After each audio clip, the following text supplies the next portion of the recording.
things are better left unknown. And I'll never find you here, 'cause no one's ever home.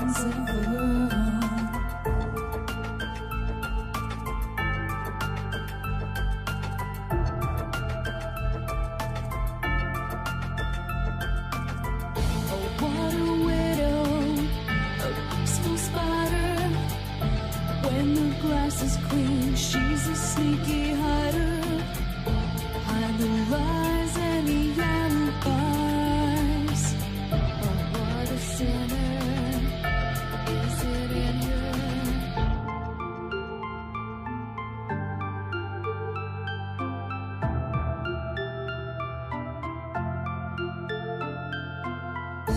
What's the truth in this riddle? Is love really just this simple?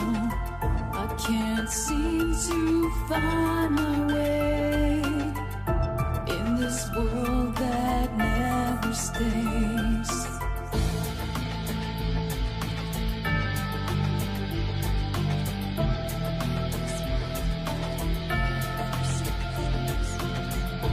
What a widow, a peaceful spider. When the glass is clean, she's a sneaky hider. Hide the lies and the alibis. What a sinner. Is it in her?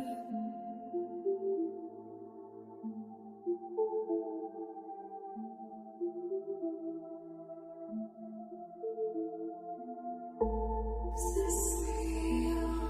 Just illusion. I'm lost in wonderland of confusion.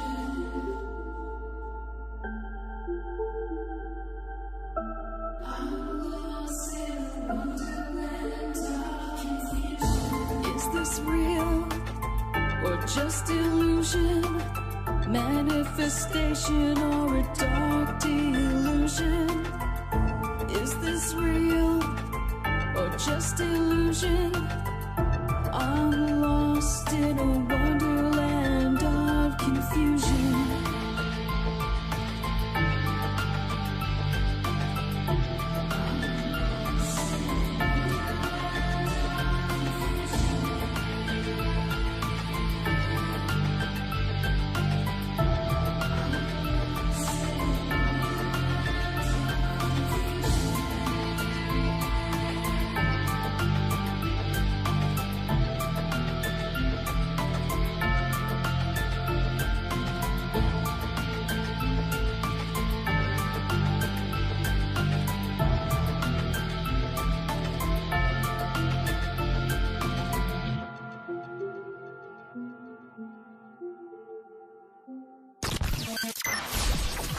Rabbit Hole is a community-driven radio. At times the community comments may reveal prejudices and other beliefs that we or our sponsors do not condone. Views or opinions expressed by the community, callers, or guests, are those of the individual speaking and do not represent the views or opinions of this site. Ripon Common Sense content is intended for mature audiences only. Enjoy.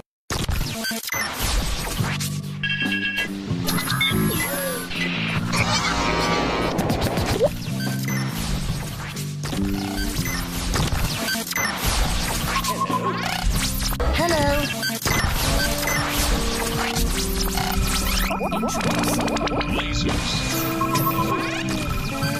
Hello.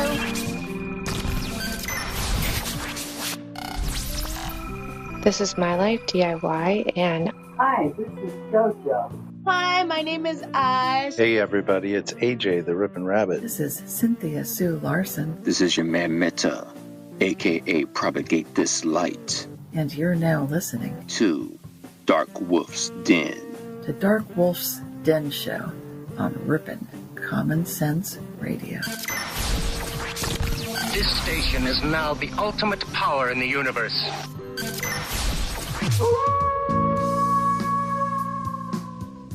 Are ghosts real?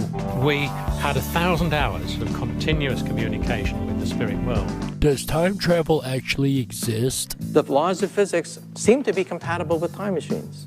You know, sometimes I wonder about reincarnation. Don't you?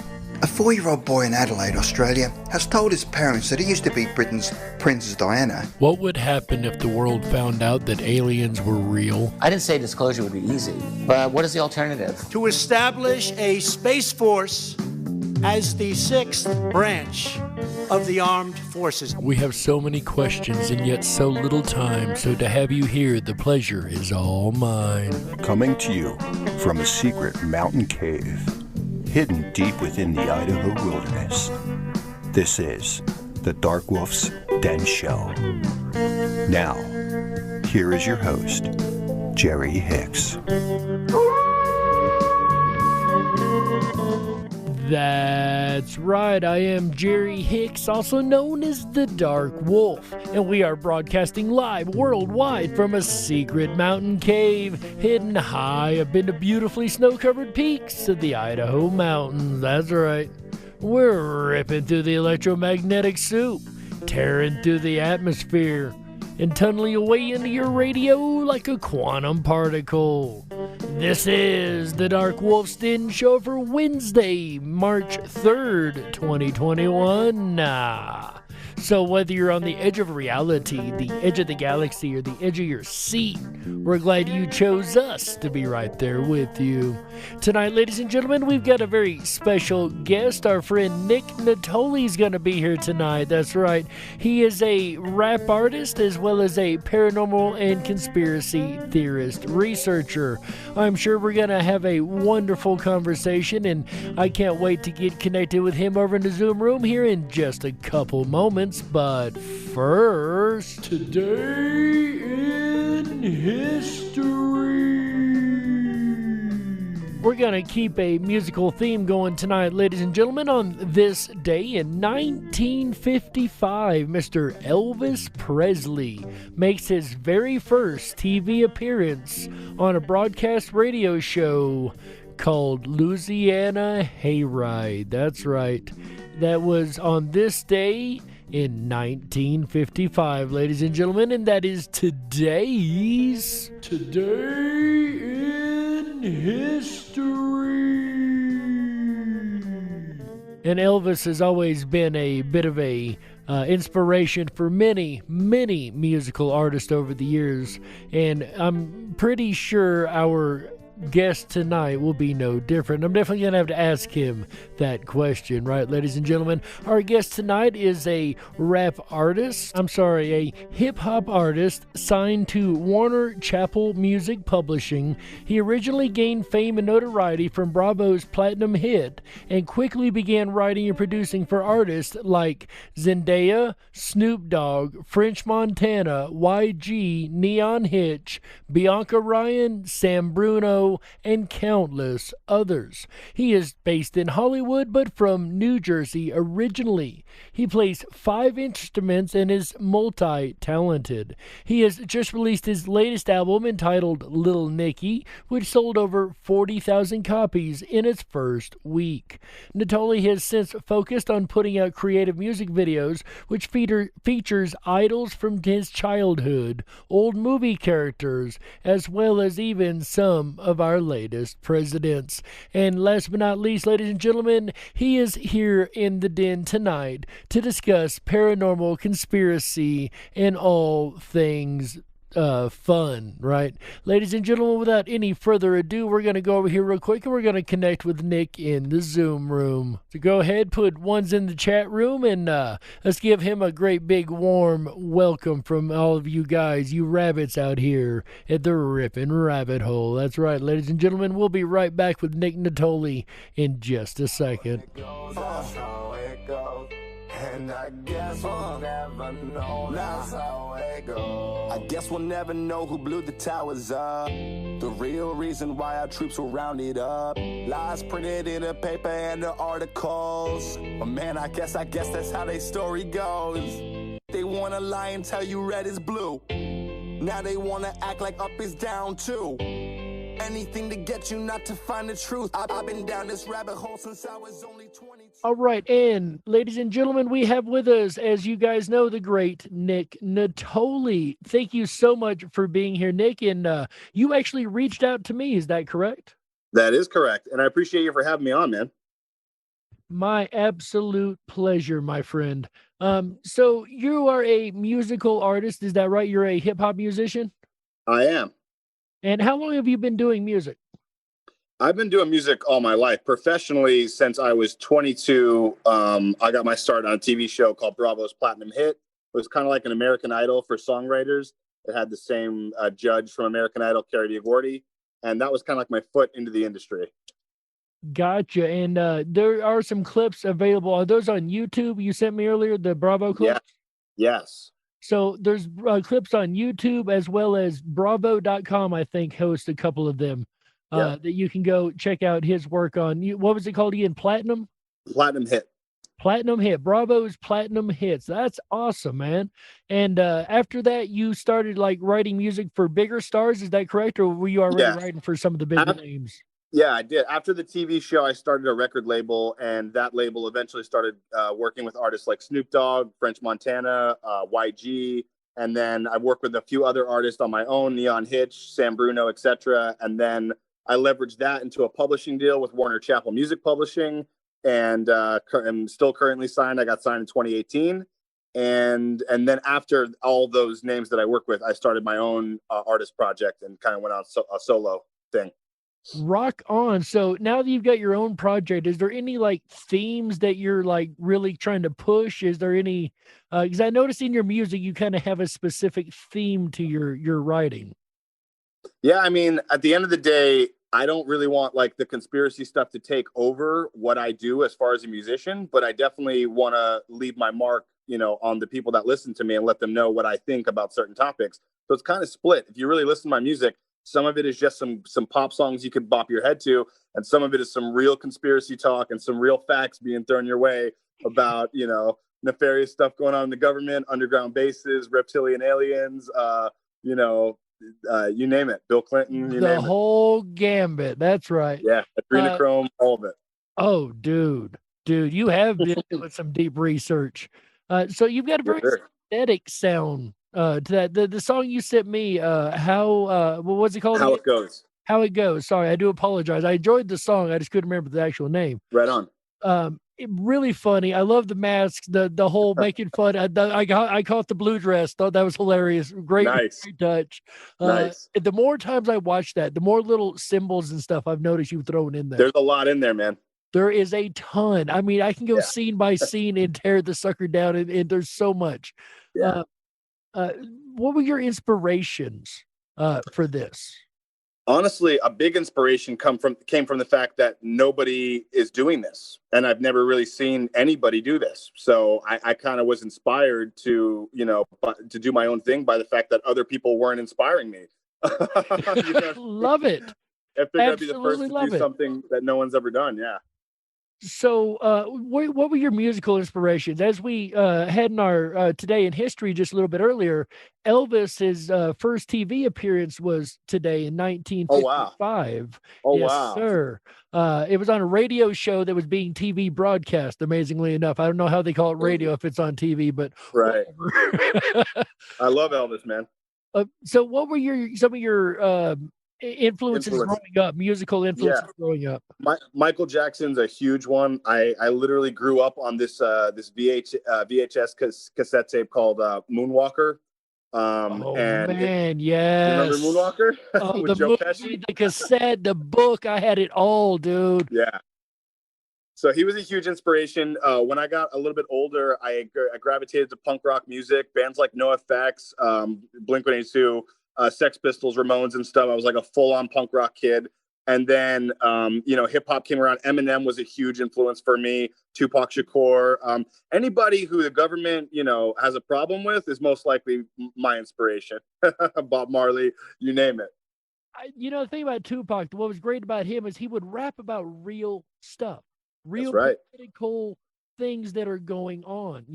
It wasn't just kill this person, sell that drug, do this, do that.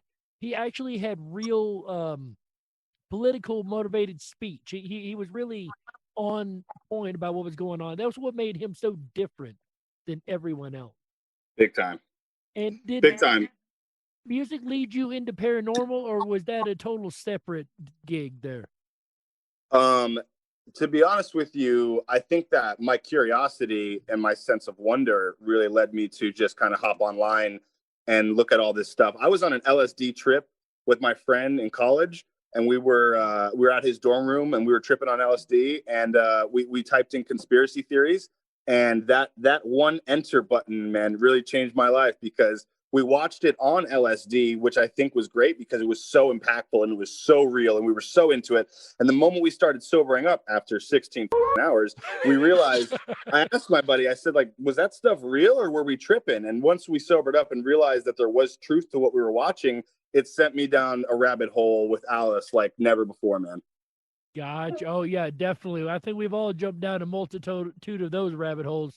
Yeah, paranormal is something I've studied since I was 12 years old, 28 years in it. And that rolls into conspiracy theory. Of course, you always run across the government, especially when ufology.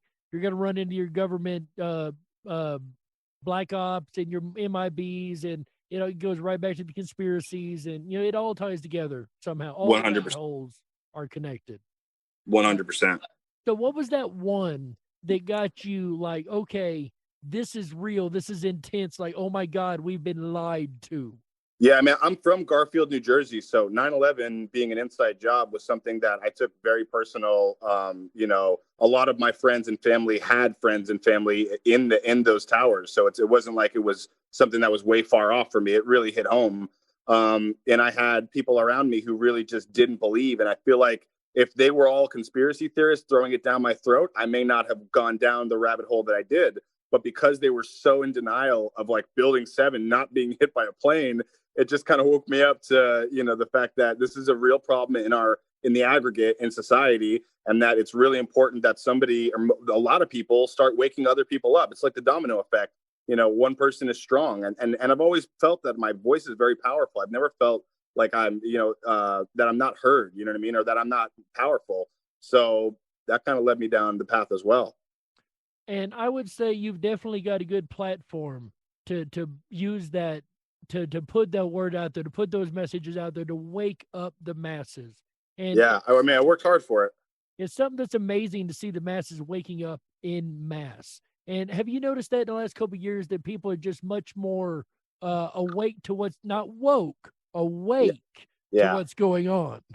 I've definitely noticed that. There was a big surge this summer of people that I never thought would get so-called conscious or awake.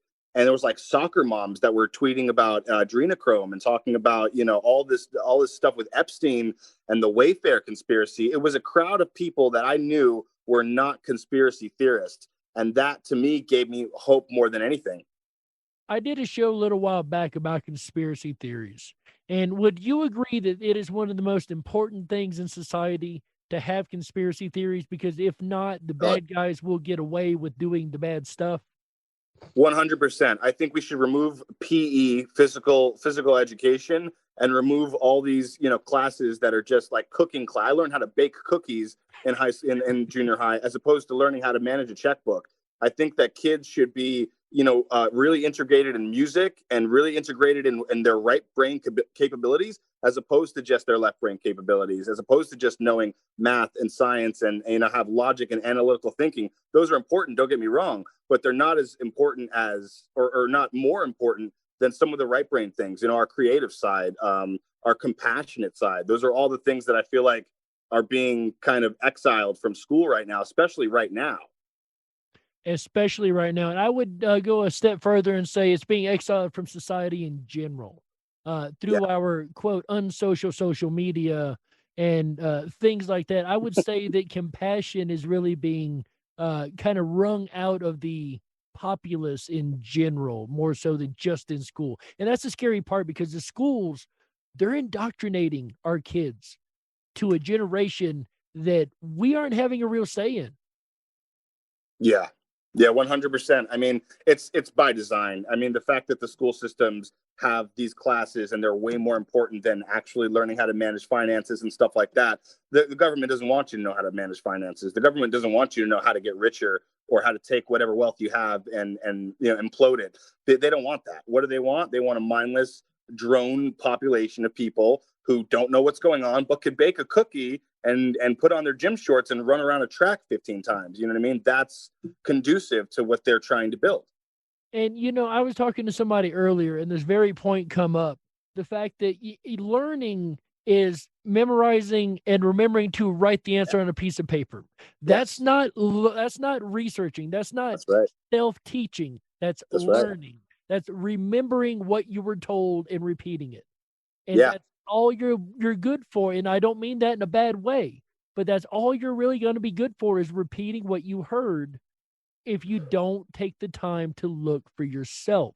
And that's a message that you yourself push quite a bit. Is that correct? I'm very passionate about that. That is correct. And I know that our brains are split into two hemispheres, left brain and right brain, and memorization of facts is a left brain capability. So if I remember what you told me, that's great. But if I don't have the right brain portion of the right hemisphere of our brain working correctly, then I won't have a creative thought about what I just learned. I won't be able to write a story or write a song about what I just heard. And that, to me, is true holistic intelligence, to comprise these two hemispheres of our brain and have them working in accordance with each other. That's what intelligence is. So intelligence, if you break it down in Latin, it comes from intel, which is the left portion, the intel, to be able to remember and compromise all these facts. Well, then the right brain is the gens, where we get genre. So that means to create. It comes from generation, to generate, etc. So intel and gens need to be holistically combined. These two things, that's what comprises intelligence. And most people don't have that. They're intellectuals, but they're not intelligent. They don't have the creative portion of their brains working in a holistic manner to where they can make an idea out of what they just heard. They can just repeat the facts back. And that's why they're pushing a left brain hemisphere society. And scientism at its very, very worst or best, your choice on that. Yeah, exactly, man. Do you know, I'm sure you've done the research, do you know why the schools were set up originally to begin with, what the purpose of schooling was? I actually don't. So it was set up because they needed to create a population that could work the factories. They didn't need a smart population. They needed a smart enough population. Wow.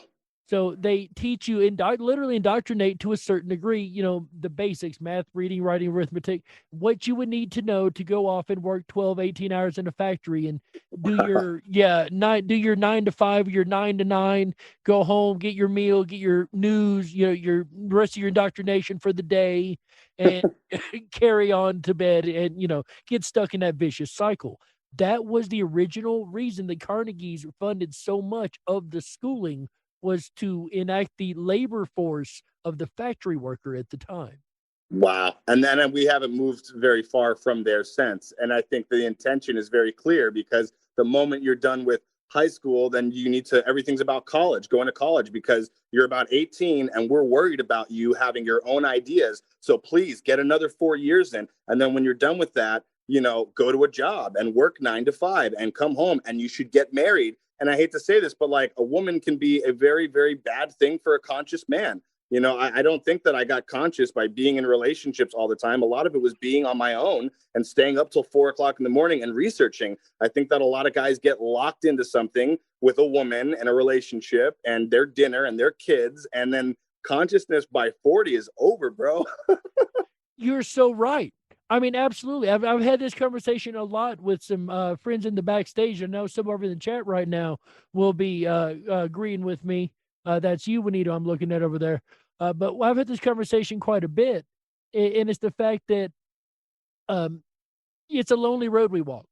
It really is. It's a rewarding road. And it's a knowledgeable road. But it is a lonely road. And that's for a multitude of reasons, from safety reasons all the way down to just, like you said, you're up to 4 or 5 o'clock in the morning researching what's going on in the underhanded world of God knows what. and you're learning and you're finding all these facts. And if not, you would have this distraction and that distraction, unless you get lucky and the woman you find is just as into the crazy as you are. And it's very rare. Very rare. Super, super rare. I've run across a couple recently that I've really been lucky. I've got a special friend in studio with me here, as you see. Right on. Yeah, most people know I'm usually by myself in here. So yeah, my special friend Randy here with me. She's very open-minded just the same. Right on. And it's very, very Hands up. And it's very rare to find, especially females who are willing to speak out, because there is just as much more stigma on a female to be right and proper and correct and not say the wrong thing as, you know, when it comes to speaking out against, say, those mosquitoes they try to put in us nowadays, you know. Right. Right. Tried to find. It's funny when it comes to a conscious woman, and I mean this in the most unsexist way that I can say it. I find that usually that woman has a lot of her father in her. I find that usually the dynamic there is that the gene pool was a little bit more split from dad than it was from mom, because women really don't like this stuff. It's not really their field when it comes to, at the end of the day, like they have an interest in it. But as far as really going down the path of enlightenment and really learning about all this stuff, it's very rare, and it's rare for a reason, because it's kind of, I don't want to say it's a man's job, but it's very masculine to have the balls to kind of go down this path, because you are going to be alone. Your friends are going to leave you, and your parents are going to cast you out. And that's something that you have to be very strong and Teflon for. And most women, you know, would rather take the easier path than the hard one when it comes down to that. So if you find one that is, it's very admirable. So, yeah, do you have a lot of synchronicities that happen around you? Tons. So I see signs all over the place, this man. very moment, you just stated you're on the right pathway. You just said that. So, and people can't see the camera here. Okay. But show you, of course, because we are on radio, legit. Okay. But I'm going to show you so you can verify what I'm saying. She just handed me this. She cannot hear the conversation at all. Okay. So she goes, "Hey, look at this. This is what it says. I want you to read what this says." You're on the right path. There we go. This was showing up at the same time you were saying that to me. She goes, hey. Like I said, she can't hear what's being said in these headphones. Crazy. So talk about crazy. That was amazing, even to me. And those happen a lot to me. And you said they happen to you a lot too, yeah? They do. They do. Do you get a lot of these synchronistic numbers? 11-11s, 12-12s, 1, 2, 3, 4. Yeah. Yeah, I feel like I have scotoma, because sometimes all I see are the numbers that I'm researching at a certain moment, or you know what I mean, like 66, 33, 13, etc. I feel like those numbers just keep popping up, but I'm like, is that just me? Am I just seeing? Right. So, do you know anything about the Mandela Effect?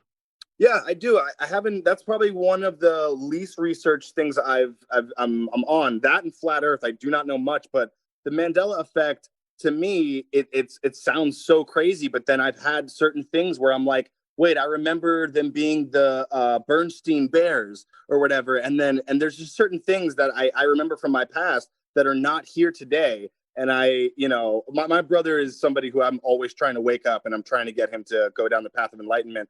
And so I asked him, and he doesn't believe in any conspiracy theories, but he's somewhat open to the Mandela Effect. So I thought that was interesting. Now that's awesome. So I don't know if you know or not, a lot of people listening, I'm sure already know, I'm the founder of the International Mandela Effect Conference. So, oh, wow. To say I believe in it is a little bit of an understatement at this point. Okay. Well, maybe I'll learn some more about it through you then. So I've got a question for you then. We've no nothing memorabilia, nothing around, it's just me and you and the camera. I can see this. Yep. So you've got a tattoo, correct? If I'm right, of JFK, correct? Yep. Okay, so you've looked into JFK quite a bit, yeah? Right here. Oh, look at the JFK tattoo. Digging that. I love looking that. Good right there. Got a good portrait of him right there. That's a really darn good portrait. Yeah. Whoever your artist was, man, well done. I got lucky. Shading and... I got lucky. I walked into some random joint with my girlfriend, and the powers above were with me, because it's a beautiful tattoo. absolutely incredible, guys. I'm talking, this is portrait quality tattoo work. I wish this was a radio sometimes so you guys could see some of this stuff. Right. On the real though, you've studied JFK. Big time. So tell me, how many people were in the car when the event occurred? 4. 4. Okay, 4 Yeah, people. right? So, yeah, I would say 4 people. When I studied it was 4 people. All of our audience, I'm sure at least 9/10 of our audience would agree, it was 4 people. However, history now says it was 6 people in a 3-seater, not a 2-seater car. You've got... Well, history is also pushing the Warren Commission. So. Fair point, but, I mean, all the evidence you can find now says that this was a 3-seater with 6 people. I mean, all the evidence, all of it. And I don't even know how that would work. I don't, well, I'll tell you who was in a minute. I haven't stopped framed on your video. I know you show a picture of the car in your video, and this is actually a requested question from one of our mods out there. Awesome. When we watched your video, she's like, hey, he's got the JFK car. You need to ask him about that. That's a Mandela Effect. Everybody remembers 4 people in the car. However, it was Secret Service driver and Connolly. Hold on a minute. I can't remember who's in the piece of seat right this second. Anyway, Connolly and his wife, and then Jackie and the president. But there were 2 people. It might have been 2 Secret Service agents. I can't remember where I was in the front seat. And then Connolly and his wife was behind. And then it was the president and Jackie now. I mean, unless they're counting that Secret Service agent who is getting waved off and told to not follow the motor cart, I don't know what they're talking about. And I wish I had it pulled up right now so I could actually show you. It's something I need you to actually go look and research. It's a well-known Mandela. I will. The only thing I could think there is there are 2 Secret Service agents at each end of the motorcade. So there's we're talking in the car. That's what I'm saying. If there's only 4 in the car, so I'm like, maybe they counted. There's 6 now in the car. Wow. Okay, you got it pulled up there now. There you go. Yeah, my girlfriend just pulled this up for me right now. Wow. I don't even know how to respond to that other than believing in the Mandela Effect 100% at this point. I love it. You heard it here first, ladies and gentlemen. Nick Nitolli just 100% admitted. He now I'm very curious how this will play out in the JFK movie that is filmed, shot, and done and printed. That okay, so you're talking about the Zapruder film. I'm talking about JFK, the movie. Oh, the movie. Stone. Gotcha. Yeah. The Stone movie. Ooh, I'm curious myself now. I haven't even thought to go look at that. I'm going to rewatch it tonight after this shit. Nice. Yeah. Luckily, we've got a censor button quick enough to catch some of those. So right. Sorry about that. No worries, my friend. Just let's try to minimize it as much as possible. Anyway, but yeah, totally lost my train of thought. So Mandela Effect. There we go. Yeah. So JFK is a big one. That's a huge one in the community. I personally remember 4 when I studied it. It was 4. The Zapruder film. You remember seeing the Zapruder film, right? Of course. Was it in black and white or color? Black and white. Never can I find a black and white copy at this point. It never existed in black and white. And the film that I see now is not Zapruder film that I remember. Jackie does completely different. I don't know why Jackie wasn't suspect number 1 if you look at the actions that occur in that film. She literally bends his head over, has her hand to his head like this, and then you see this side go like, we know what happened to the president. I can't be too graphic here. I always attributed that to shock, but it's anything is possible. So right before it happens, she pulls his head down again, her hands like that, and then she's looks like she dropped something behind the seat now. This is my opinion that she looks like she dropped something. Right. But it looks a lot different than the film footage that I remember watching. Yeah. No, I'm going to have to take a look at all of it again tonight. Yeah, Zapruder, if you can find a black and white Zapruder film, please send it to me. I will. You've got my email. I cannot find a black and white Zapruder, period. Wow. That's crazy, man. it's almost like, I mean, as much as I want to believe that they're just like forces that are doing this, or you know, there's some time warp, it could just be the United States government trying to clean up and, you know, save themselves. You know what I mean? Like, Mandela Effect could just be the machine. I mean, it's not the worst idea, right? I mean, there's all kinds of theories. There's the simulation theory. There's CERN theory. There's a lot of different ideas for why things could be different from the Berenstein Bears, which was the one all it took for me. I was 100% in the moment I see that wasn't right. Yeah, I knew something was funky too. Jiffy, on my channel right now, I made a video in 2018 with all the evidence I could find for Jiffy peanut butter. That is still my most watched video every day. I don't know anything about the Jiffy thing. Please educate me. Do you remember Jiffy peanut butter? Of course. We're going to have to go to break here in just a second, but before we go to break real quick, Jiffy peanut butter has never, ever, ever existed. Okay, now I know the Mandela Effect is real. It's always been Jif. Jiffy has never been a thing. It's always had the same color scheme. No. It's always been Jif. No, that's incorrect. It was Jiffy. I 100% agree. 100%. There's no even question in my mind for that. Right. I have the image in my mind, in my third eye. I can see Jiffy right now. I know what it looks like. I grew up on that. P&J's is what we lived on, man. We were broke. What you said.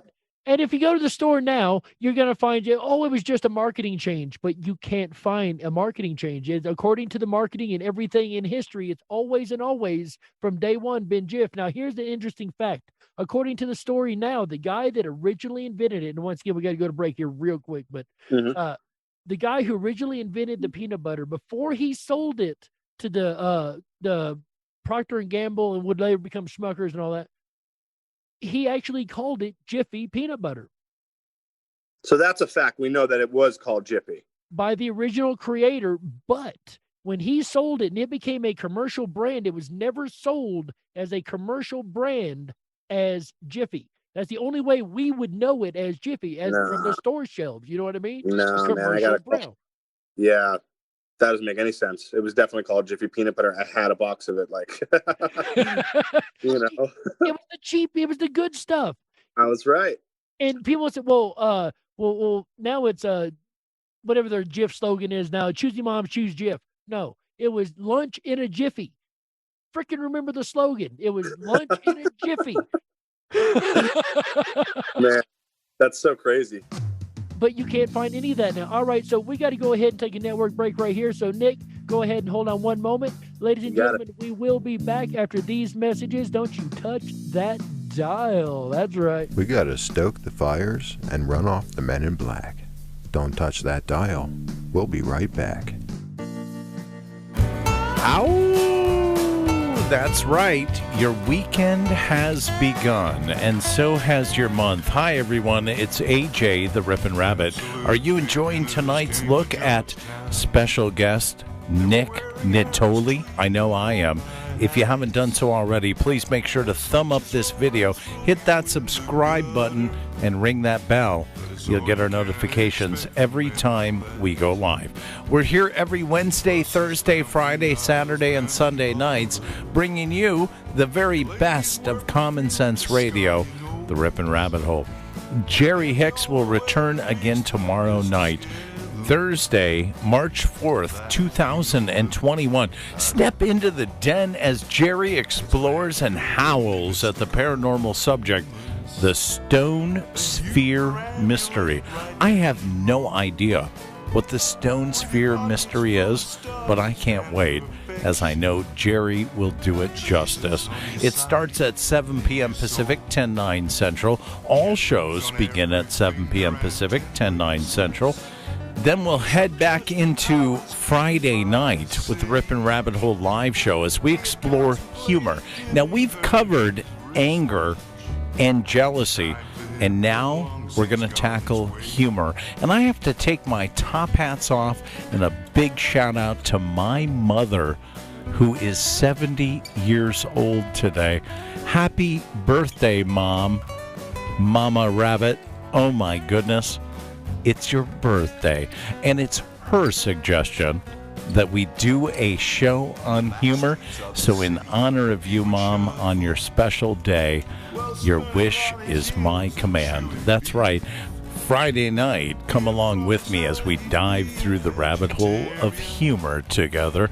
And I am going to have some humorous stories involving Mama Rabbit that night.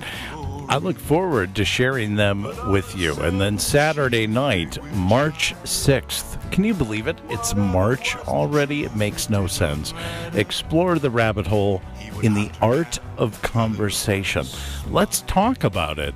Come along with me as we explore ways to increase and enhance your daily conversations. That ought to be a lot of fun. Speaking of fun, I had a tremendous amount of fun last night in the backstage VIP chat lounge where Champion Sports Nation, aka CSN, debuted a monthly tradition back there last night with Tuesday night videos. Happens the first Tuesday of every month, just like the Fantastic Fun Show happens the first Sunday of every month. And as CSN put it last night, start the week fantastically fun and end the week fantastically fun. I'll see you Sunday night, and we'll see if CSN will remain seated on the throne, or perhaps will you knock him down and take the crown? We'll find out.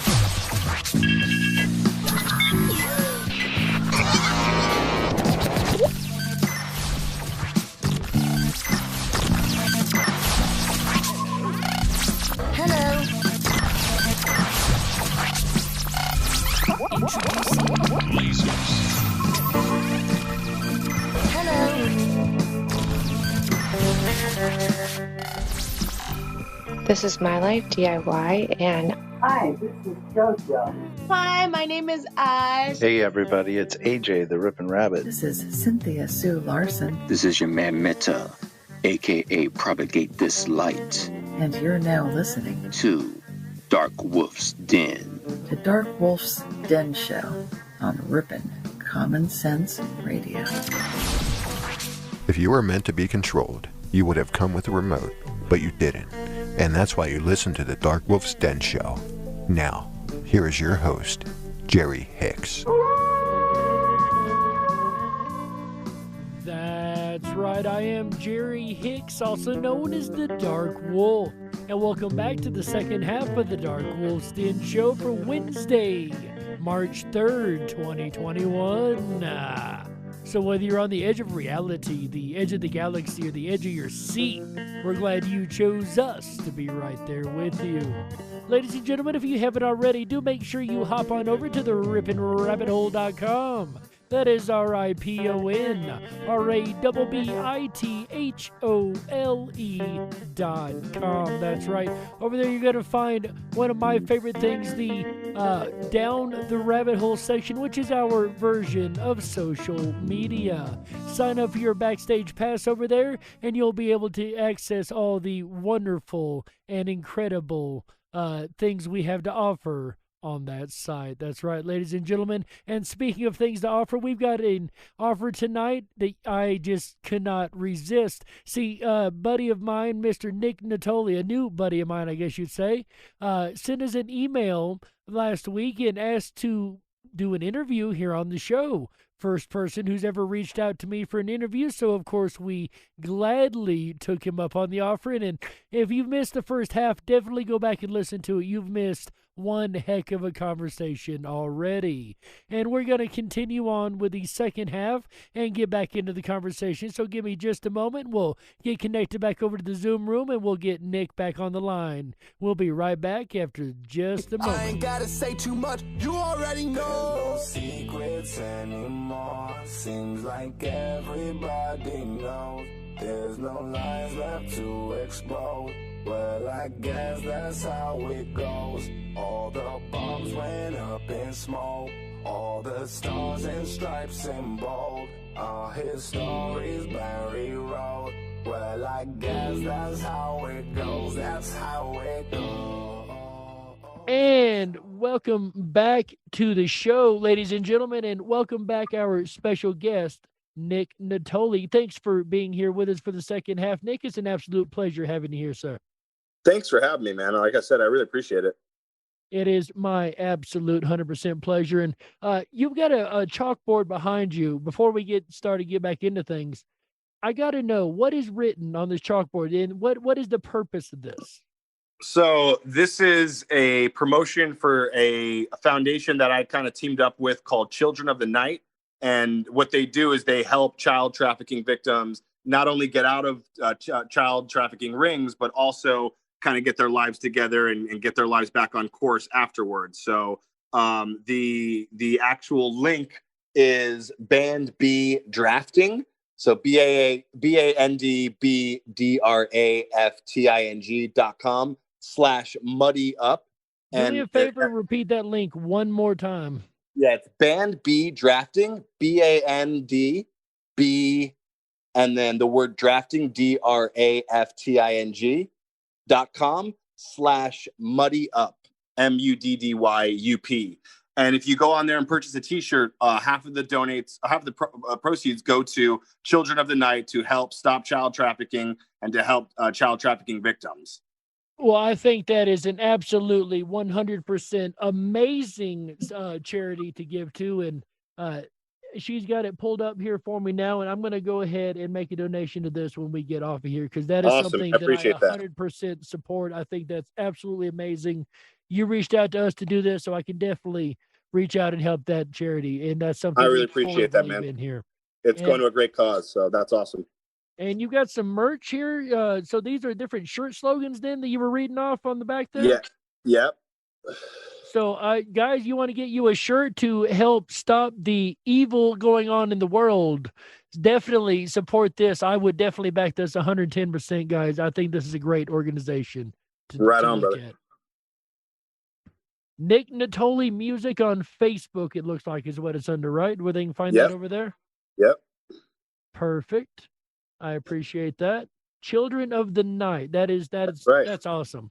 That's right. right. I appreciate that. So we've got this saved here, and like I said, I'm definitely going to go here after the show, and I'm sure a lot of our listeners will gladly help that's awesome, man. Out too. So that's awesome. With that said, we were speaking about the Mandela Effect before we went to break, and there's so many crazy effects that I could go into.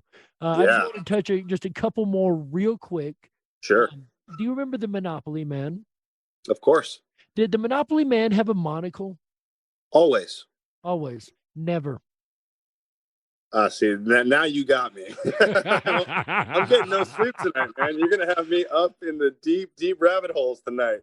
Oh, I love it, man. This is a rabbit hole that goes deeper than deep. And it's a paranormal rabbit hole. And that's what I've always enjoyed is the paranormal. 28 years altogether, almost 30, I say. But 28 years I've been studying the paranormal. And you've been in research for about 10 years, really deep, hardcore research, you said. Have you had any personal paranormal experiences? I have, man.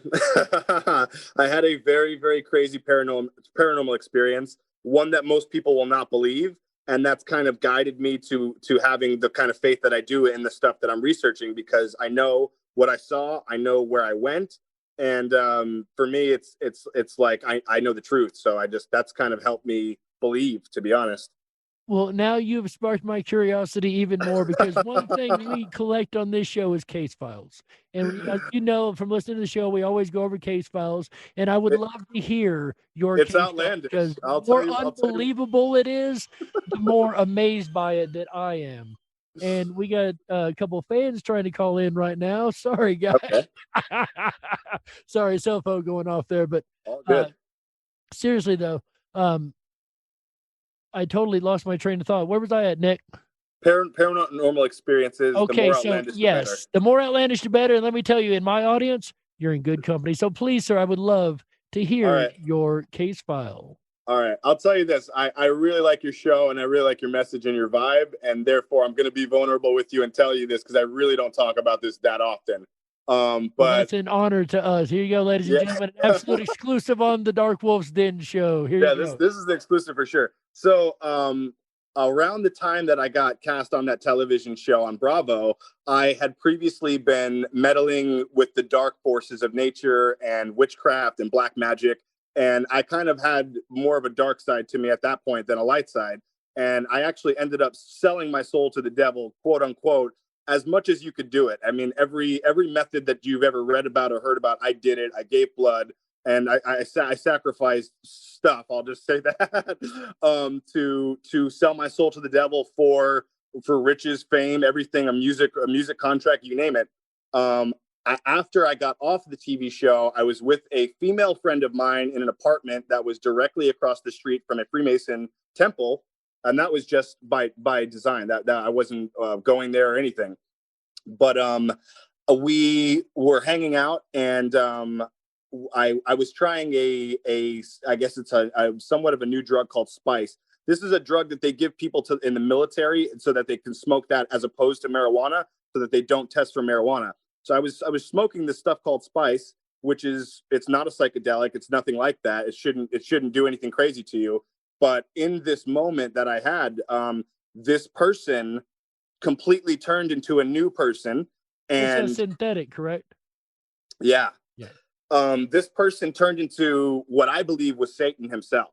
And I really, in my heart, I know it was at least a dark entity that was channeling her and became her. I did not know where I was. I transferred myself from being in a Los Feliz apartment to being in hell, to being in what I consider as above, so below. I was so below.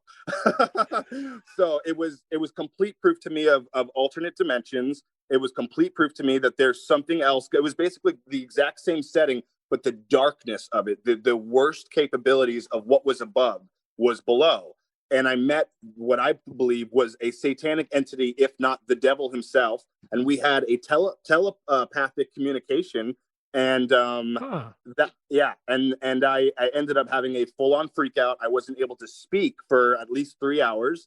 And this girl had no idea what was going on. She rushed out, tried to get me medicine and help me in some way. But I was incapacitated. I couldn't remember any of my songs, my lyrics. All of my mental capabilities had just gone. But I remembered. I knew what I saw, and I knew where I was, and I knew where I wasn't. And for me, it's kind of been alone, very lonely, knowing it wasn't just this drug called spice, which is like, it's nothing. It was just a special moment that I feel like might have been triggered because I did sell my soul to the devil. I did, bleed on a Bible, and like, I did do those things. I did call out for this. So it was, I kind of got my wish. Careful what you wish for. You 100%. just might get it. Oh my goodness. So Yeah. I've never had anybody openly admit to me face to face that I made a deal with the devil. I've done stories on that, but that's amazing. I've never had somebody face to face admit that. I appreciate the courage of admittance there. Yeah. Not my best moment. At least you're honest about it. Yeah. Now, you said you lost your abilities for a moment when you encountered this. So do you feel that maybe this might have been a reprieve of the deal, if you will, taking of the talent in to that degree? Wow, I've never heard that analogy. That gave me chills right now. It's very possible. It's very possible. The telepathic conversation that I had with this dark entity, we'll call it, was somewhat revolving around the music industry and my music career. It was basically like a question that obviously was not spoken to me, and I spoke back without speaking, telepathically, and then the conversation was over. Gotcha. And I dare not ask the terms of the conversation. I'm sure that's very private between you. Yeah, I mean, I'll open up about that. It was really just kind of like it was almost as if he was asking me if I really meant what I said. And in that moment, I was scared out of my mind. I mean, to this day, it's the scariest thing that's ever happened to me, hands down. So I think I answered out of fear and, out of having a conscience, and said no. And, which would make sense if those were the symptoms you experienced thereafter. Now, I'm no demonologist. Get me wrong. I'm talking off the top of my head here. Yeah. I could be 100% wrong, but it just seems to me with that little aspect, you said you lost the ability to speak, your number one tool, You lost the ability to think and remember your lyrics and your words and your abilities. So, and the only reason I tried to do that, remember my lyrics, is because I always know that's something I'll never forget. I'm like, remember your favorite song. Remember the first song you wrote, whatever it is, stuff that I know is like deeply rooted in my self-conscious. And I was blank. I couldn't remember a thing. I couldn't speak. The woman who I was with says that she saw in my eyes. She's like, I knew you weren't here. And that's why I called my friend. I went and got help. She rushed in the house with Benadryl. She didn't know what to do. Right. But she was trying to help me. She knew. She was, she knew something was going on. Obviously, she didn't know what. That's wild. You're right. I wouldn't say unbelievable because I've studied a lot of different cases. And as far as demonology goes, let's be honest, it's kind of tame. I've heard a lot crazier. Yeah. Yeah, but that's wild. Sorry, like I said, I got a little distraction in studio today. It's kind of messing with me. Normally I'm a little more focused there. No, you're good, man. You're doing great. But man, again, that's a tame experience, tame case file compared to some I've read, but scary just the same. I'm not going to say I wouldn't be having to change my pants after that myself. Yeah. I mean, for me, it's still the scariest thing that's ever happened to me. It's kind of kept me somewhat sober and clean. I don't drink. I don't do any drugs and stuff. And a lot of it comes from that moment because I really felt out of my body. And I'm like, I know it wasn't the drugs, but I still want to stay off of everything just to be of sound mind and to always have me, Right. So, you've got an interesting hat there. I like the hat. Very interesting. It's got some symbols on it that I recognize. It's got what's that called? A compass and a square and a G. Yep. That's right. An interesting. Hey, some of you guys may recognize that symbol. So you mentioned your song, and I do apologize. I asked this in the green room earlier, and I said I probably wouldn't ask on there. I apologize. I lied. So now at least you know what question is coming. So, in all seriousness, you mentioned in a song in how it goes. Yes. Yeah. You mentioned in how it goes. One of your lines is, I started this when I was 22. Now I'm claiming I'm a Mason and I'm 33. Was that just a line in the song, or are you really admitting you are a Mason? Yeah, I am admitting I'm a Freemason. And like I said before we hopped on, I think that there's a lot of dark connotation that comes to Freemasons that is somewhat deserved and somewhat undeserved. Let's get something straight. Some of the people that built this country, most of the people that built this country were Freemasons. Most of the great men who fought in all of these wars were Freemasons. There are a lot of good qualities to Freemasonry. I consider myself a light Mason as opposed to a dark Mason. I do know that there are dark, nefarious, sects and different parts of Freemasonry that are very, very different than being on the other side of it. But, I don't encourage people to become a Freemason if they're not interested in it. But as far as becoming the perfected man, like working, all of the information and learning some of the great stories, the tales of Hiram Abiff, there's a lot of great stuff in there. And, I do promote that. Moral stuff, right? I know a little bit about the Masons. They can be spoken of publicly. Okay.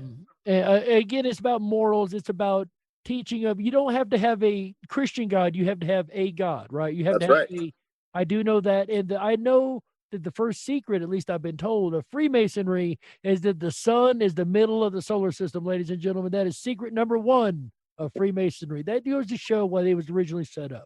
It was originally set up as a way to keep knowledge, scientifically at the time, actually, that would have got you burned at the stake. That's right. So, I mean, I agree. There's a light side and a dark side to everything. And I really, truly believe that. All the way up the chain to the very top of the power establishment of the country. I'm going to leave it at that. Yeah, I mean, I'll say this. Like, if you have a love for this country, a deep love for this country, and a love for history and how everything got started, you're going to delve into Freemasonry. You're going to find Freemasons that did a lot of great stuff. If you go online and you research some of the nefarious stuff, you're going to find some of the dark Masons and some of the stuff that they did. So it's just like anything else. It's yin and yang. There's a light side, there's a light energy, and there's dark energy. And, like I said, I think my message kind of speaks for, everything at the end of the day. People know what I'm about. You know what I mean? They know what I'm doing with my platform, with my power. It's, it's definitely not dark. So. Here, here. It's like there's Catholicism and then there's the Pope, right? Oh, I didn't say that. Anyway, moving along. So you've had that crazy demonology paranormal experience. Have you had any other experiences? UFOs, ghosts, just any kind of anything? Or Yeah, I saw a UFO at a record label called Hanoa Records with a friend of mine named Jesse, and we were just standing behind the studio smoking a blunt. And day I or looked night? up. Day or night? It was about like 6 p.m. It was like right between twilight-ish. Yeah. The light of the day was still out. So these things came up, and it was one originally that shot up into the air, and that grabbed both of our attentions, and we both saw it. And then this one, what I believe is an unidentified flying object, it became two.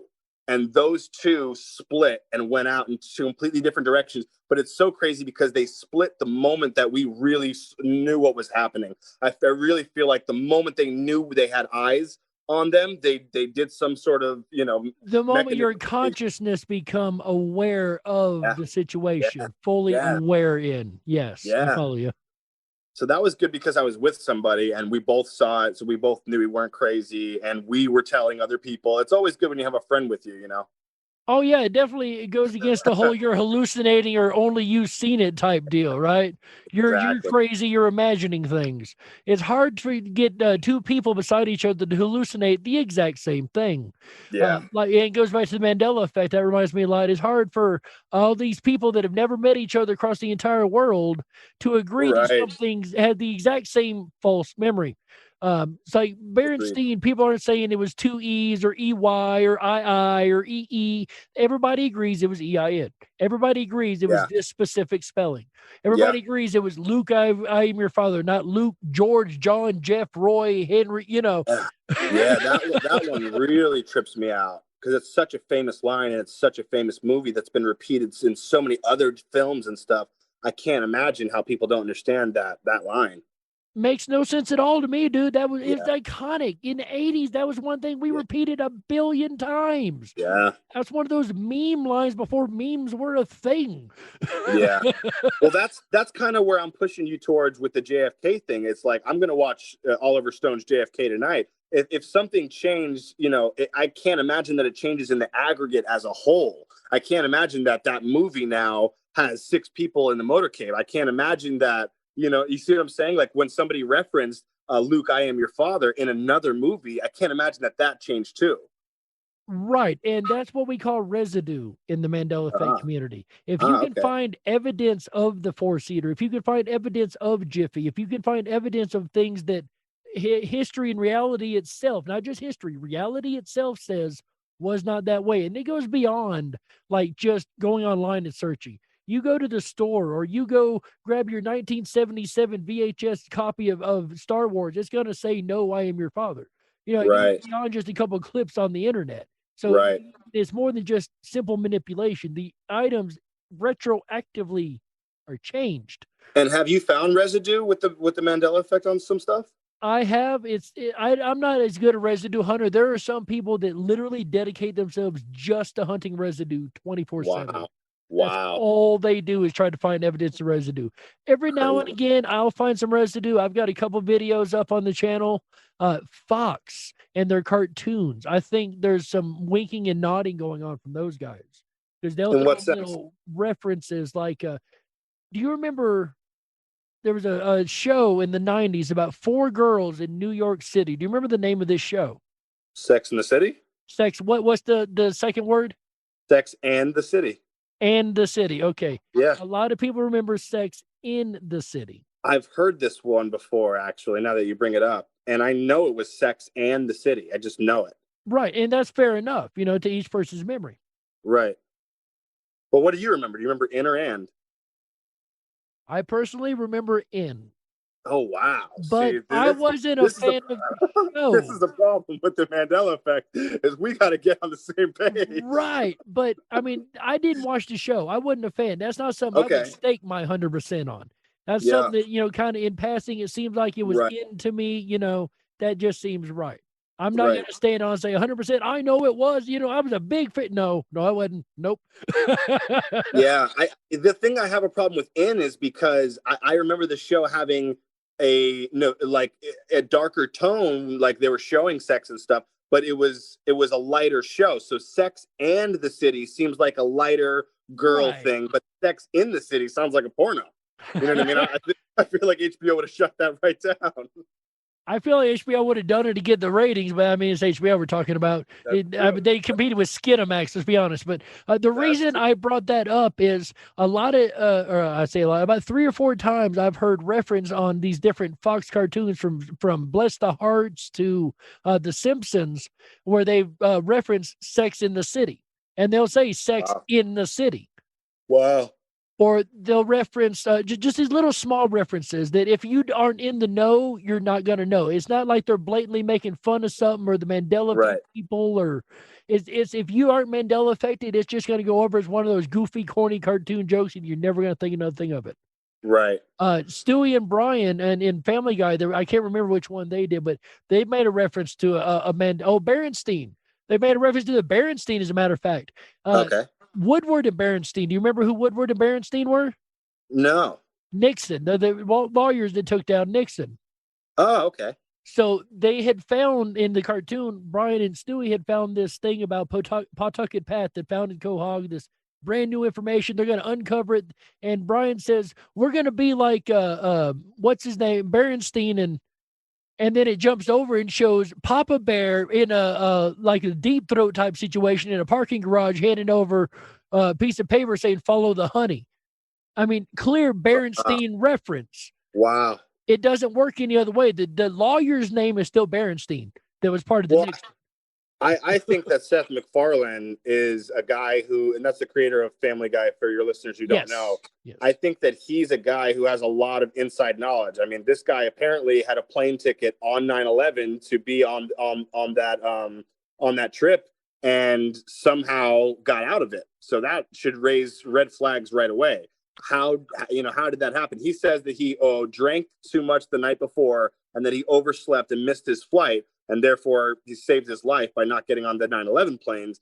But I think it's obviously a lot more obvious that somebody either tipped him off or knew what was happening and told him to not get on that plane. So if you look, there's so many time travel references. He only talks about Back to the Future, so much so that in his film, his Western film, A Million Ways to Die in the West, they open a barn door and all of a sudden you got Christopher Lloyd sitting in there with the DeLorean. He's obsessed with time travel. That's why Stewie is always time traveling and building new time travel devices. And just, I mean, really peep your eyes to what's going on in that show. And they're talking about everything. It's very, occulted, but it's there. So let me play devil's advocate, and I don't disagree with him occulting things. And let's be clear about the word occult, because I know most of my audience understands the meaning, but occulted does not mean a dark group of people that are making stuff. Does not. Occulted means hidden, kept secret. That's right. That's all that word means. I know the Christians have put one heck of a connotation on it, but it actually just means hidden. That's why I love Latin breakdowns, because if you really look at the Latin and Greek breakdowns, which is the majority of colloquial English nowadays, you're going to see that that word comes from the word oculus, which means eye. So they're literally just saying, out of view of the eye, what's hidden, what you cannot see. So that's why you see ocular this and ocular that when you're going to somebody who's working on your eyes or giving you contacts or glasses. It's all ocular, ocu this. So that's where the word comes from. And if it's occulted, it's hide from the ocular. I like that. Now, I just learned something else new. There we go. Right on. Learn something new, ladies and gentlemen, every day. Your day has been wasted. Personally, it's stuff I learned, forgot, and learned again. But there was a point to, I was going to play devil's advocate on this because 9/11, I've studied quite a bit as on another side, though. Not more so for the 9/11, because if you buy 9/11, let's be honest, I've said this 100 times. If you buy the official story of 9/11, you have to literally suspend the laws of physics for 24 hours. That's right. I know it's a load of haha there, but that aside, premonition is something that I've done a lot of study into. And the random number generator test, and I don't know how much you know about these, but the idea that consciousness affects random number generators is the idea. And there's something called the Global Consciousness Project. Something sounds like you may be quite interested in. And what they've done is they've set up these random number generators around the world, and they all report to this database. And they should hold the exact randomness. They should just randomly generating numbers. There should be no connectivity, no highs, no lows, just random. 24. Well, I've heard 24. I've heard 12. Let's go with the 12 because I think that's the one that.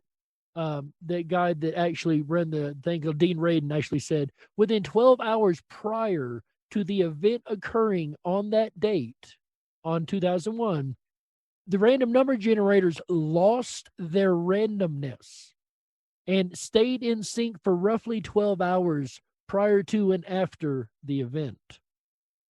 So the only way that could be possible is if the human consciousness, the idea here, was affecting and knew somehow prior to it occurring was affecting these random number generators to stop the randomness from occurring at all. And Osama bin Laden himself is quoted as saying he was scared he was going to be busted from people's dreams and premonitions. So I don't think that perhaps McFarlane in this particular case was tipped off. There's a lot of evidence to show that on days that there are major train accidents, just the overall number of passengers for some reason is much lower than other days. Interesting. This is just by the statistics. So when the numbers stop spouting, when they stop spouting random numbers, what numbers were they spouting then?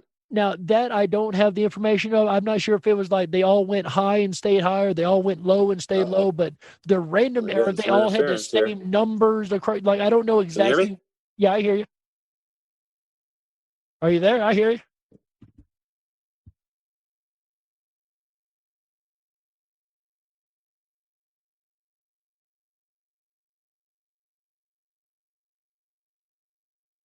Can you hear me, buddy? All right, there we go. I guess I had a little internet burp there. Sorry about that. Or a CIA burp. Yeah, CIA burp. There you go. Those CIA guys, they're evil, I tell you what. I was convinced for a long time that they had went rogue. Now I'm convinced that they're all rogue. All of the alphabets are rogue. Exactly. Okay, I got one more Mandela Effect for you. How old are you, sir, if you don't mind me asking? 33. 33. I know that because you've told me 15 times tonight, and I've repeated it 4. So, so you remember Ed McMahon, right? Ed McMahon, the wrestler. No, not Vince McMahon. Oh, that's Ed Vince McMahon. The old guy. Yeah, vaguely. Okay, so that wouldn't really affect you. Wait. Is he a 9/11 truther? No. Ed McMahon's no longer with us. Ed McMahon was on the Johnny Carson show years back. And he used to work for this company. It was a sweepstakes company. Do you remember, Randy? Do you remember what sweepstakes company he used to work for? It was the not Will Fortune, sweepstakes. They used to send out the mailers all the time. Yeah. Why are you asking me right now? Because he wouldn't give me an answer, so I thought maybe you would. So I don't want to lead the question. So it was Publishers Clearinghouse that a lot of people remember him working for. And they sent out the mailers with his little symbol on it. That sounds familiar. That sounds familiar. Okay, I don't want to lead. Once again, I hate leading the answer here. No, go ahead. He's never worked for that company. Apparently, he always worked for a company called American Family Publishers with Dick Clark. I don't remember him working for this other company. I remember him being part of Publishers Clearinghouse. And it's to the point Publishers Clearinghouse can't figure out why everybody associates him with their brand. Wow. Yeah. Still to this day, they can't figure out why people keep associated with him. And according to history, he's never worked there anyway. Reality says he's never worked for him. It's crazy. I just said, I didn't know, like, you're on that cusp. I wasn't sure if you would remember that one or not. You know what I mean? No. All right. So it has been an absolute pleasure. Nick, is there anything that you would like to say before we close out here? Any message you would like to get out? Anything you that we haven't covered? Anything? Well, again, I just want to thank you for having me on. I think that the BBC link that I sent you is a good reference for people if they want to go on and see some of the stuff that I talked about. My Instagram at Nick Nitolli, NickNittoli. There's a few truther posts on there that I think that your crowd will like, and you can find me on everything at Nick Nitolli. That is awesome. And we'll try to put those links. He sent me a laundry list of links to drop here in the description below. So we'll try to remember to get those in there. If not in there right now, they will be really, really soon. Awesome. On this other, once again, can you go over this other foundation you're working with? I think this is really, really awesome. Yeah, the link is www.band, B-A-N-D, B, the letter B, and then drafting, drafting.com/muddy, M-U-D-D-Y, up.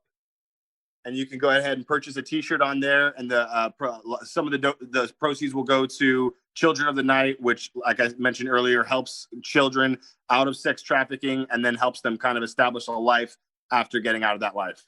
And the T-shirts, I believe I'm seeing here, are $15, right? Is that a standard price, or? Yes, sir. And how much of that proceed? And I'm sorry to ask, but is like a third or like $5? 40% go to the Children of the Night Foundation. That is awesome, guys. Check this out: Children of the Night Foundation, Band B. Repeat that one more time. You got to spell it out, but repeat that. Yeah, bandbdrafting.com/muddyup. There you go, ladies and gentlemen. Check that out. It's definitely worth sponsoring. I'm sure we all are quite passionate about something like that. And, that's right. Where can people find your records, find you, Instagram, Facebook, the whole nine yards? Yeah, I'm everywhere, man. iTunes, Nick Nitolli, Nick-Nittoli, and iTunes, Spotify, you name it, man. YouTube, if you want to see some of my YouTube videos, that's really where I'm de-occulting things. That's the kind of the word I like to use, as de-occult. So I'm de-occulting a lot of stuff on my YouTube channel. You can check me out there and anywhere else, man. That is awesome. And I definitely suggest the YouTube channel. I subscribed to it the day he hit me up, and I enjoy the music. It's definitely different. It's very open-minded. I personally think if you enjoy Tom McDonald, you're going to enjoy Nick Nitolli. Honest to God. Like, it is funny because I actually sent an email out to Tom McDonald like days before you hit me up. So I thought, well, maybe he just like forwarded it to one of his buddies or something. Like, I can't make it, but he can't, you know.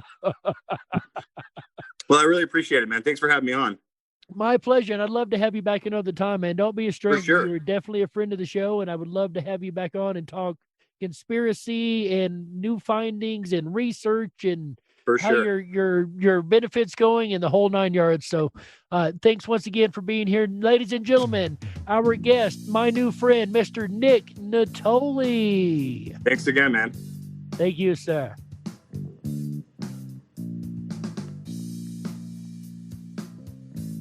We got to close it out. That's right. That's it for this episode of the Darkwolf's Den Show for Wednesday, March 3rd, 2021. So whether you're on the edge of reality, the edge of the galaxy, or the edge of your seat, we're glad you chose us to be right there with you. The den may be closing for this evening, but don't you worry, the weekend fun is only just begun. That's right, we will be back tomorrow, Thursday, March 4th, 2021, 7 p.m. Pacific, 10/9 Central, with an all-new episode of the Darkwolf's Den Show. Tomorrow night, we're going to be howling at the mysteries of the stone spheres found all across the world. From Costa Rica to the many, many islands they've been found on, there's a certain mystery that are questioned within these stones. And we're going to discuss all that and more tomorrow, Thursday, May 4th, 2021. Then Friday, May 5th, 2021, 7 p.m. Pacific, 10/9 Central. Our network partner, AJ the Rippin' Rabbit, will be back with another episode of the Rippin' Rabbit Hole Live Show. That's right.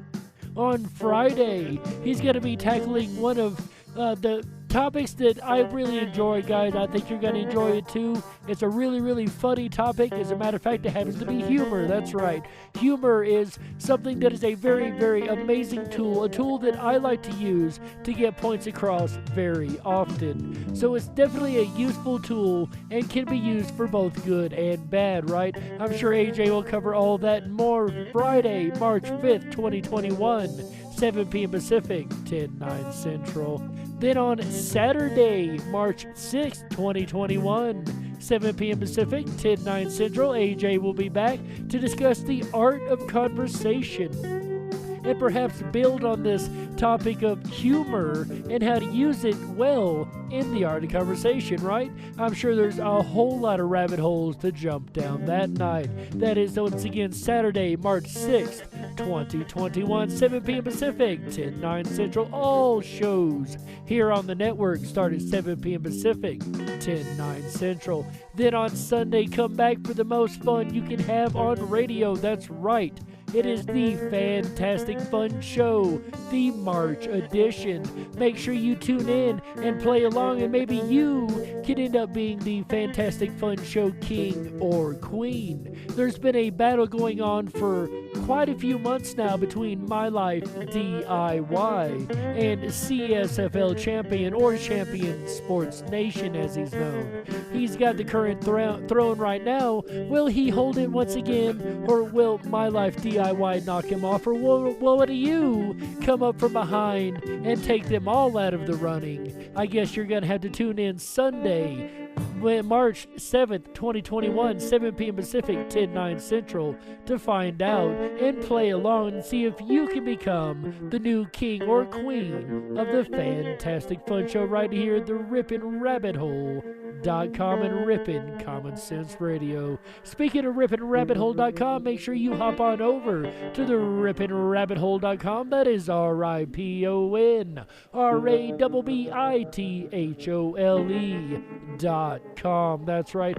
Over there, first thing you need to do is sign up for your Backstage Pass. That's going to get you the VIP access to all the amazing features that we offer on this site. What kind of amazing features? Well, first you can jump down the rabbit hole and check out our social media alternative. If you're tired of the big boys deciding what is and is not a fact, come on over where you can share your facts freely and have people to really help you research the real information. That is down the rabbit hole at the RippinRabbitHole.com. And while you're over there, make sure you come on over and join me where I'm going to be right after the show, ladies and gentlemen, over in the 24/7 Backstage Lounge. That's right. Over there, you're going to hang out with a group of people. We have an international crew over there. As a matter of fact, I popped in after I got off my regular job last night and finished out the Tuesday night videos with the help of Mr. Champion Sports Nation. It was a lot of fun hanging out with you guys that were over there in the VIP last night. And it was lots of fun being able to carry on that DJ torch and pick up and continue to play those amazing Beatles songs last night, because let me tell you, he's done a great job over there. He only does it once a month, but it is worth catching if you're lucky enough to be over in the 24/7 Backstage Lounge. Like I said, I'm going to be there right after the show, and I would love to see you guys over there. Also, when you sign up for this Backstage Pass, you automatically are entered to receive our emails every Wednesday. We send one email a week. We do not sell your information. We keep it only on file so that we can send you this amazing information about all the shows coming up, both the Wolf Dens and the Rabbit Holes, that we explore every week right here on Rippin' Common Sense Radio. And it's in a format that you can send to your friends, your family, your family's friends, or your friend's family, right? You can send it to everybody you think might be interested in the amazing variety of topics here on the network. And with that said, ladies and gentlemen, on behalf of Chick Mandela Effect, Michael Musco, AJ the Rippin' Rabbit, my friend here hanging out in the studio with me, Miss Randy, it's been fun having you here with me. I really appreciate it. Thank you. And thank you. And ladies and gentlemen, on behalf of all these folks and everybody at Rippin' Common Sense Radio, my name is Jerry Hicks, also known as the Dark Wolf. And remember, until tomorrow night, ladies and gentlemen, stay awake, but dare to dream. Good night, everybody. Yeah, that's right.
I'm lost and into the dark. Some things are better left unknown. And I'll never find you here, 'cause no one's ever home.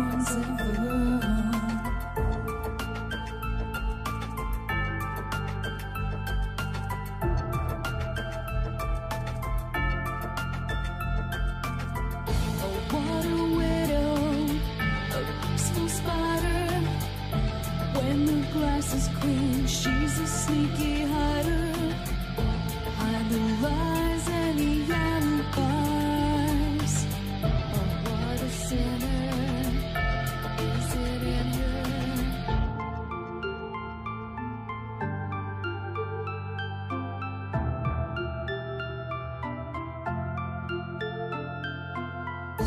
What's the truth in this riddle? Is love really just this simple? I can't seem to find my way in this world that never stays.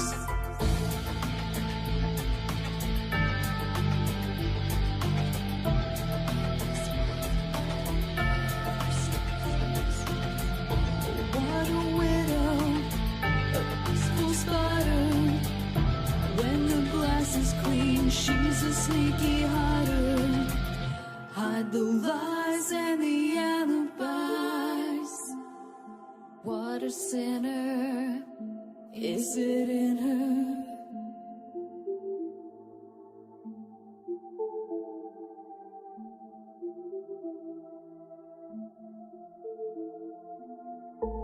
Is this real? Just illusion.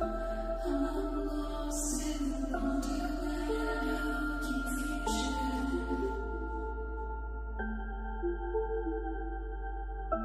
I'm lost in the wonderland of confusion. Is this real or just illusion?